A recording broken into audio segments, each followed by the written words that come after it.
Nous parlerons sport ce vendredi. On va évoquer le Togo, la Fédération togolaise de football qui a sifflé la fin des différents championnats. Nous évoquerons également le report de la CAN 2021 pour la Confédération africaine de football, la Bundesliga au niveau de l'Allemagne, le Bayern qui prend le large sur Dortmund et puis la première ligue anglaise qui va reprendre le 17 juin prochain. Tout ça avec Michel Takwa, notre consultant sportif. Bonsoir Michel Takwa. Bonsoir Samuel, bonsoir à tous. En raison de la persistance de la pandémie du coronavirus, eh bien, la Fédération togolaise de football a décidé la fin de la partie des championnats de première et deuxième division. L'information a été annoncée à travers un communiqué mardi 26 mai en raison donc de la persistance de la crise et en réponse à la note circulaire de la CAF daté du 26 avril adressée aux associations membres. Eh bien, le comité exécutif de la FTF a échangé avec les différentes options pour boucler la saison 2019-2020. Michel Takwa, donc, saison sportive terminée au Togo. Oui, saison sportive terminée au Togo. C'est simple, comme vous l'avez dit tout à l'heure, c'est le gouvernement qui a eu à prendre langue avec la Fédération togolaise de football et à lui soumettre sans doute ce qui se passe actuellement dans le pays, comment Covid-19 plutôt est en train de... si on peut le dire, d'avancer au Togo. Donc il faut prendre des mesures, il faut prendre une décision au niveau du football togolais. Et je pense que la Fédération togolaise de football, de commun accord avec le gouvernement togolais, a décidé de stopper le championnat. Oui, stopper parce qu'on sait que le football amasse autour de lui tellement de public. On sait qu'au moins on aura 200 personnes sur un terrain de football. Et qu'aujourd'hui, il faut le dire sans détour et surtout sans embâche, qu'on n'a pas aussi les moyens de pouvoir faire face à Covid-19, il faut prendre une décision. Et je pense que la fédération a pris la bonne décision. Alors justement, si on suppose que la fédération a pris la bonne décision, on a vu, on l'a souvent évoqué ici, ces pays, surtout européens, où on a décidé de reprendre le championnat. En Allemagne, on parlera tout à l'heure de la Grande-Bretagne. C'est parce que finalement, la fédération s'est dit, je n'ai pas les moyens de ces pays-là, je ne peux pas faire respecter les mesures barrières qu'il faut sur le terrain. La fédération togolaise de football est toujours clouée, si je peux le dire, au gouvernement togolais. D'ailleurs, le gouvernement arrive à pouvoir soutenir cette fédération dans tous les domaines, presque surtout le domaine financier. Et donc aujourd'hui, quand le gouvernement togolais a d'énormes difficultés à faire face à Covid-19, je ne vois pas la décision que la Fédération togolaise de football peut prendre et qui peut aller à l'encontre de la décision du gouvernement togolais. Oui, on peut répondre. Aujourd'hui, la Fédération togolaise de football n'a pas les moyens, ces moyens suffisants pour faire face à cela et pour pouvoir prendre des mesures barrières au niveau des différents stades. Si vous déplacez, par exemple, de Lomé jusqu'à Kara, il faut prendre des mesures de transport au prime abord. Il faut prendre aussi des dispositions sur le stade de Kara qui va accueillir la rencontre soit entre l'OTR et ASCO de Kara. Et donc, sans détour, on peut dire que oui, la fédération a compris qu'elle n'a pas suffisamment de moyens pour pouvoir faire face à Covid-19 sur les terrains de football. Donc finalement, il faut s'aligner derrière la décision du gouvernement togolais. Et cela est fait. Ça veut dire finalement c'est une décision du gouvernement que la FTF a juste entériné. Oui, c'est vrai que c'est une décision du gouvernement, mais écoutez, le gouvernement ne peut pas aussi prendre une décision et surtout dire cela dans le nom de la Fédération togolaise de football. C'est pourquoi j'ai dit le gouvernement a sans doute pris langue avec la Fédération togolaise de football. Ensemble, les deux ont étudié les différentes éventualités, les différentes possibilités. Et pour moi, la possibilité, celle-là, qui s'ouvre mieux et qui peut aider tout le monde, c'est stopper les championnats, les différents championnats, première division, deuxième division et les divisions inférieures. Oui, ça vient sans doute du gouvernement, mais avec les guillons, soit l'appui de la Fédération togolaise de football. Finalement, est-ce que dans le secteur, dans le monde du football, on ne panique pas un peu trop? On a discuté aussi sur ce plateau d'un certain nombre de pays du continent qui n'ont pas arrêté leur championnat, mais on ne voit pas d'hécatombe dans ces pays. Oui, c'est vrai qu'on peut prendre l'exemple du Burundi qui a refusé carrément de stopper le championnat et qui a continué. Oui, il n'y a pas d'hécatombe. Ça veut dire que même si le gouvernement de Pierre Nkurunziza est critiqué, ça veut dire que ce gouvernement a pu prendre des décisions, et surtout la fédération de ces pays a pu prendre des dispositions pour pouvoir continuer le championnat. Même si on ne peut pas écarter l'idée de contamination par le fait de vouloir toujours continuer le championnat dans ce pays. Oui, c'est sûr que le Togo et surtout la Fédération togolaise de football n'a pas ces moyens. si elle-même veut prendre une décision de ce nom. Elle doit sans doute s'appuyer sur le gouvernement togolais. Et quand le gouvernement dit, moi, si je n'ai pas les moyens pour peut-être vous accompagner, et quand je dis moyens pour vous accompagner, ce n'est pas vous accompagner pendant une semaine, mais de vous accompagner pour que toutes les journées restantes puissent finir. La fédération, à un moment donné, doit prendre une décision et doit s'aligner derrière le gouvernement togolais. Oui, par rapport à votre question, on peut dire, oui, il y a un imbroglio au niveau du sport, du football togolais ou bien du football africain. Et c'est ce que moi je dis. La CAF, on va en discuter, doit prendre les dispositions par rapport aux réalités de chaque pays. C'est vrai que finalement, il faut prendre une décision qui est au milieu de tout ce que ces pays affiliés à la Confédération africaine de football sont en train de vivre, mais en tenant compte des réalités. Et aujourd'hui, la réalité du Togo est que la fédération serait incapable de pouvoir continuer ce championnat du début jusqu'à la fin sans les moyens du gouvernement togolais. En D1, si je ne me trompe, on jouait la 20e journée. Oui. Il restait combien de journées? Il restait 8 journées. 8 journées, ça fait, je pense que, si je ne me trompe pas, c'est 28 journées. Alors, donc, cette décision d'arrêter le championnat a des conséquences sur le classement et tout. Qu'est-ce qu'on retient de là?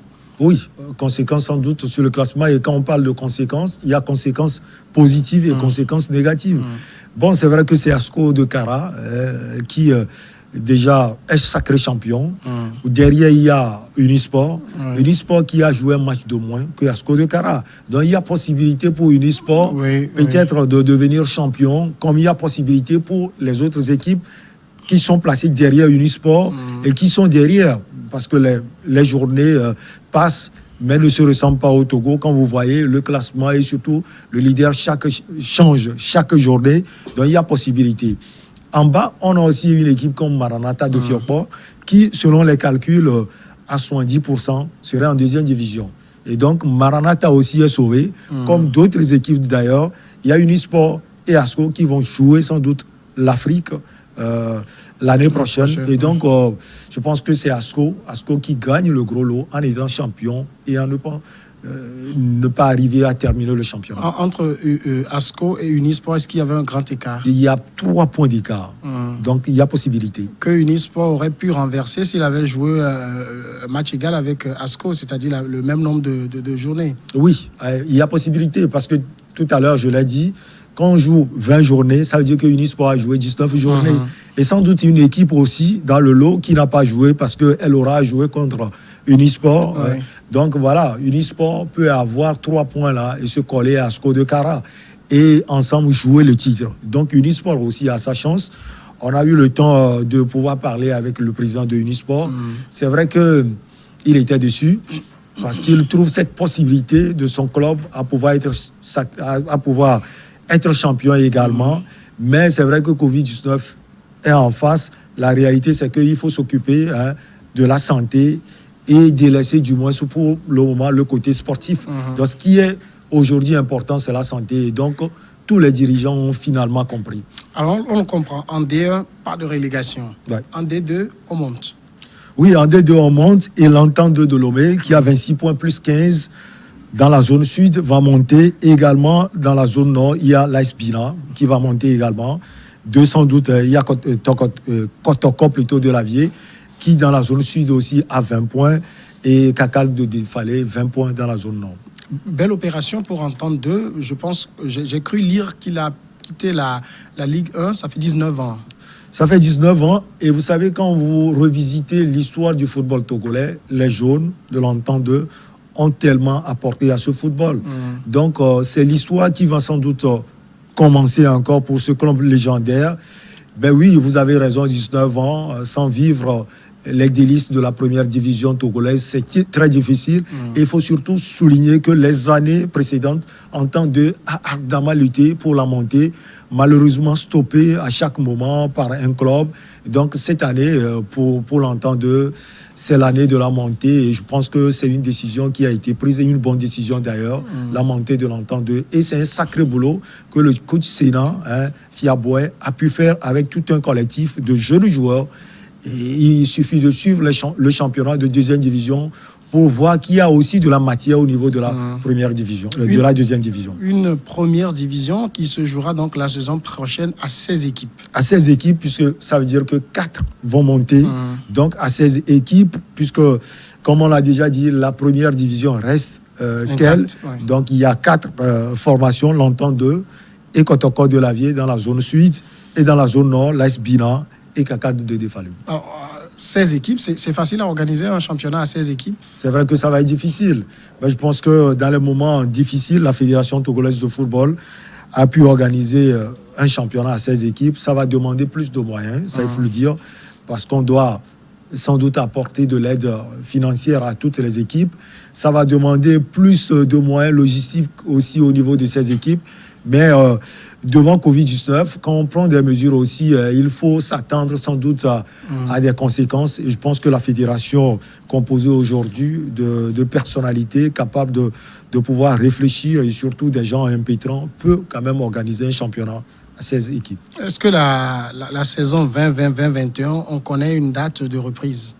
Non, pour le moment, à mon disposition, non. Je pense que pour le moment, on a pris une décision, celle d'arrêter le championnat. C'est vrai que le commerce va encore se réunir pour pouvoir voir, et surtout par rapport à comment Covid-19 évolue, pour prendre une décision sur la reprise. Partons maintenant sur le continent. On va évoquer l'éventualité d'un report de la CAN 2021, l'hypothèse donc d'un report de la prochaine Coupe d'Afrique des Nations, prévue du 9 janvier au 6 février au Cameroun, prend de l'ampleur à cause de la pandémie de la Covid-19. Si reporter la CAN 2021 à 2022 est possible, eh bien cette option, il faut le dire, n'est toutefois pas sans risque. Alors, Michel Takpa, s'il faut reporter, puisqu'elle est censée se jouer entre janvier et février, s'il faut reporter, ça doit forcément être d'un an? Sans doute, et on se projette déjà sur 2022. Initialement, ça doit commencer le 9 janvier, s'achever le 6 février.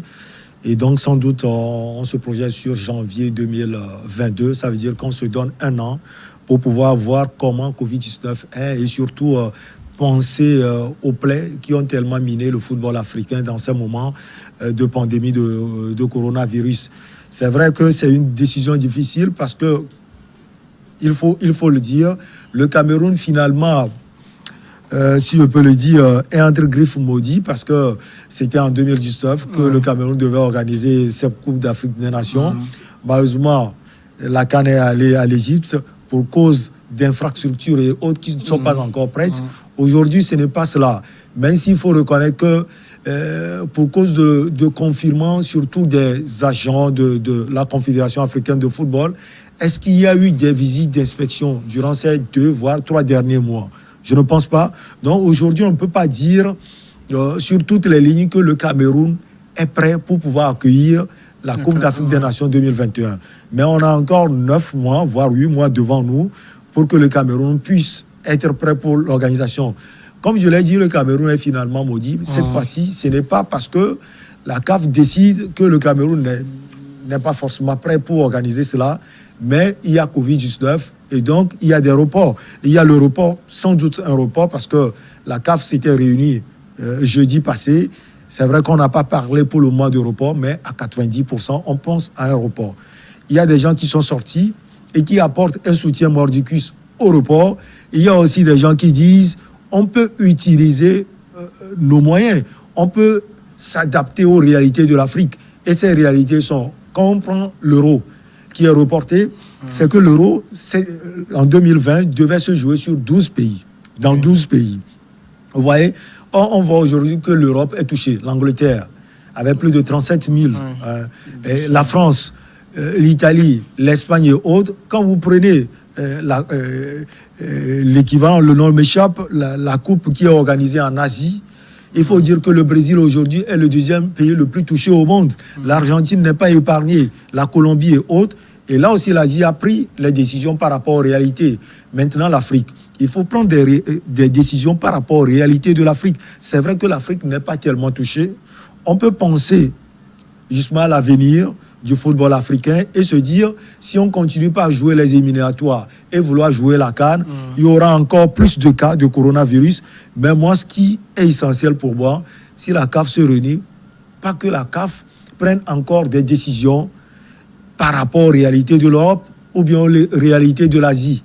Il faut que la CAF réfléchisse aux réalités de l'Afrique et que cette CAN prenne des décisions par rapport à ce que nous vivons en Afrique. Alors, la CAF doit réfléchir, mais est-ce qu'elle a beaucoup de possibilités? Parce que si elle reporte, elle décide d'un report pour 2022, il y a la Coupe du Monde qui est là. Et donc, est-ce que ça va pas être compliqué de trouver une date? Oui, la Coupe du Monde 2022 au Qatar, déjà, ça va être sans doute en juin. Mais la Coupe d'Afrique, si elle devait avoir lieu en 2022, ça va être en janvier. Comme déjà on le projette sur 2021, en janvier, février. Oui, ça va être compliqué parce que oui, les joueurs c'est sûr que les sélections qui seront qualifiées en Afrique pour la Coupe du Monde Qatar 2022 vont jouer d'abord la Coupe d'Afrique des Nations. Il y a risque de blessure. Et sans doute, certains joueurs seront écartés pour le mondial. Ça va être difficile parce que quand on joue une CAN en 2021 et on la joue en 2022, ce n'est plus les mêmes réalités parce qu'on a encore le temps pour pouvoir se préparer pour la Coupe du Monde 2022 au Qatar. Oui, ça reste difficile, mais comme on le dit souvent, la santé n'a pas de prix. La CAF, pour répondre à votre question, a des possibilités. Sauf que quand vous voyez aussi ces possibilités, on se dit si la CAF arrive à prendre des décisions, et d'ailleurs on parle de 90% de chances de report, la CAF a sûrement raison parce qu'on ne peut pas jouer une CAN à huis clos. Il y a des droits de télévision. Voilà, il y a des joueurs, il y a sans doute des équipes qui seront accompagnées de supporters et vous voyez certaines équipes qui s'appuient sur ces équipes, sur ces supporters, j'allais dire, pour pouvoir bien jouer et être aiguillonné sur le terrain. Donc, c'est plus compliqué. Maintenant, la CAF plutôt est obligée de reporter. Mais moi, je dis, il faut reporter. Mais en arguant véritablement que c'est par rapport aux réalités de l'Afrique que nous reportons les choses et non s'aligner derrière l'UEFA et la FIFA comme la CAF a l'habitude de le faire. Il y a certains analystes qui estiment que si on essaye de forcer un peu les choses en prenant en compte la réalité africaine également de la Covid, c'est que bon, le continent, contrairement aux prévisions, elle s'en sort plutôt bien. Et si on force les choses et il reste 4 journées d'éliminatoire qui se terminent en novembre, on peut jouer la CAN en janvier. Oui, c'est une possibilité si on force les choses. Sauf que quand vous prenez des cas d'or, comme le Sénégal, qui est durement touché, vous prenez la Côte d'Ivoire, vous prenez l'Égypte, l'Afrique du Sud, ce sont des pays qui sont touchés véritablement. Il y a risque, vous savez, quand on joue au football, il y a des supporters aussi qui se déplacent. Oui. Alors, il y a risque de contamination. Et vous savez que Covid-19 va très vite. Et ça va vite. Donc, la CAF veut éviter ce côté de la chose. C'est vrai qu'on n'a pas assez de cas par rapport aux autres continents, l'Europe et l'Asie, mais on ne va pas se mettre à vouloir avoir de cas. Surtout qu'on sait que l'Afrique n'a pas aussi de moyens comme l'Europe. Vous voyez l'Europe qui a tellement de moyens, les États-Unis qui sont la première nation, la première puissance mondiale, mais qui sont durement touchés. Donc on peut se dire, si ça arrive en Afrique, ça va être on ne peut plus dangereux pour nous. Et donc c'est sans doute ces paramètres que la CAF est en train de voir et sûrement penser à un probable report. Pour le Cameroun, est-ce que ce n'est pas plutôt une bonne nouvelle? Est-ce que le pays était déjà prêt pour janvier prochain? Quand vous leur posez la question, ils diront c'est une mauvaise nouvelle. Mais moi, connaissant le Cameroun, qui est certes une nation par excellence du football africain et mondial, le Cameroun qui a eu à participer à tellement de Coupes d'Afrique des Nations, moi j'ai été touché de voir le Cameroun qui manque véritablement d'infrastructures pour organiser cette Coupe d'Afrique des Nations déjà en 2019. Et déjà les visites d'inspection de la CAF nous disaient que le Cameroun, jusqu'en 2021, si le Cameroun ne se presse pas, ne sera pas encore prêt pour pouvoir organiser cela. Et donc, ils diront c'est une mauvaise nouvelle parce que, voilà, ils ont envie d'accueillir cette compétition. Mais pour moi, c'est une bonne nouvelle parce que le Cameroun aura encore 1 an pour pouvoir évoluer dans ce domaine de construction des infrastructures de ce nom. Troisième sujet Bundesliga, c'est l'Allemagne. C'était le choc de la 28e journée de Bundesliga. Le Bayern Munich s'est imposé sur la pelouse du Borussia Dortmund 1-0 grâce donc à Joshua Kimmich à la 43e minute de jeu.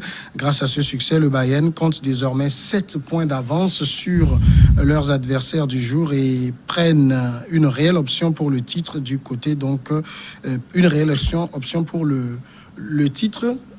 On sait que ça se jouait véritablement entre Bayern et Dortmund. C'est quoi on va dire, c'est ce n'est que justice ce match que le Bayern prenne l'avance? Oui, c'est vrai que ce sont les deux équipes qui animent plus le championnat d'Allemagne, parce que si le Bayern ne gagne pas, c'est Dortmund.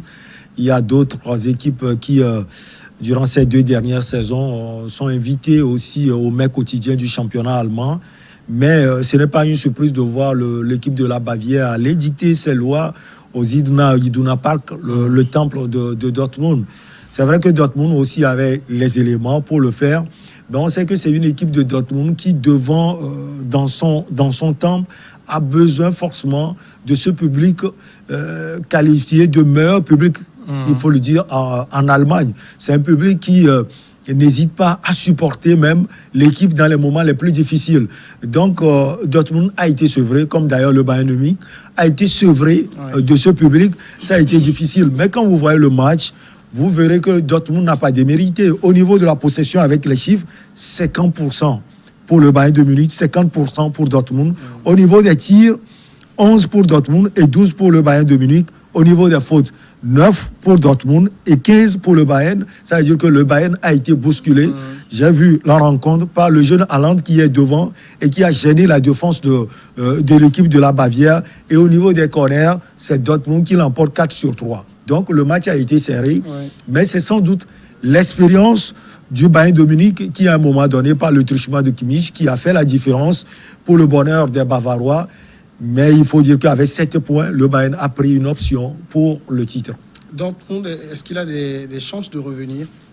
Oui, le football, les journées passent et ne se ressemblent pas. Vous savez, quelquefois le Bayern aussi affiche quelques insuffisances que le nouvel entraîneur a su corriger, et surtout avec Maestria, parce qu'il faut dire qu'à un moment donné, c'est la charnière défensive qui était le problème du Bayern de Munich. Boateng a été doigté. Il y a l'autre, ce joueur, son nom m'échappe, l'international allemand qui joue maintenant au Borussia Dortmund aussi, qui a été doigté. C'est d'ailleurs ce qui a engendré son départ. Et donc, il a fallu recomposer une défense solide. Aujourd'hui, on a des jeunes comme Benjamin Pavard et autres qui font du bon boulot. Le milieu de terrain également, surtout le milieu défensif. Et donc, il faut dire que le Bayern doit faire attention. 7 points devant, ce n'est pas aussi rassurant, même si quand il se quittait, c'était 4 points. Maintenant, avec 3 points, ça s'alourdit pour le Borussia Dortmund. Mais toutes les autres équipes peuvent revenir en puissance et peuvent déjouer véritablement le plan du Bayern de Munich. Donc, le Bayern n'est pas à l'abri. Je verrai le Bayern à l'abri s'il a 12 points d'avance au moins sur le Borussia Dortmund. Parce que l'équipe de Lucien Favre, après cette défaite, va aller vite. On en a encore longtemps pour la fin. 28e journée et jouée l'autre fois. Oui, 28e journée, je pense qu'il reste 7 ou 6 journées. Donc, si je ne me trompe pas. Tout peut encore se passer. Si c'est sur 8 journées, ça veut dire qu'il y a encore 24 points. Et donc, le Bayern doit faire attention. Mais le Bayern qui est en grande forme, il est aussi difficile de le titiller comme ça. Et surtout quand on a une équipe composée d'un mélange de l'ancienne garde et de la nouvelle garde. Je viens de parler de Benjamin Pavard, le mondialiste avec l'équipe de France. Et quand vous avez devant Serge Gnabry, vous avez Lewandowski et autres, le milieu de terrain aussi est garni. Je pense que le Bayern a les atouts nécessaires pour gagner le championnat cette saison. Mais comme je le dis, attention, il faut faire attention derrière. Dernier sujet, Grande-Bretagne, le championnat anglais de football va reprendre le 17 juin prochain, plus de 3 mois après avoir été suspendu à raison de l'épidémie de Covid-19. C'est ce qu'a annoncé jeudi la BBC, confirmant des informations d'autres médias. 2 matchs en retard, dont un opposant Man City à Arsenal, seront disputés le mercredi 17 pour mettre à jour le calendrier, et les 10 rencontres de la 30e journée seraient ensuite reparties entre le vendredi 19 et le dimanche 21. Donc, du côté du championnat anglais aussi, on voit le bout du tunnel. Oui, véritablement, on voit le bout du tunnel, et il faut féliciter la Fédération anglaise de football, la Fédération italien de football qui est aussi prête à reprendre, et surtout la fédération allemande de football. C'est vrai que ce sont des pays qui ont été touchés, surtout l'Angleterre avec plus de 37 837 cas, mais à un moment donné il faut transcender les réalités, et donc les mesures sont prises aujourd'hui. Le huis clos, les matchs seront joués à huis clos avec des rencontres alléchantes. C'est le moment sans doute d'inviter nos chers amis qui nous suivent sur New World Sport 1 et New World Sport 2. Si on a des matchs, on va pouvoir les informer pour pouvoir les suivre parce que depuis quelques moments, New World passe les championnats, les différents championnats européens. Donc ça va être alléchant. Mais il faut dire que dès le début, il y a des cas qui sont signalés.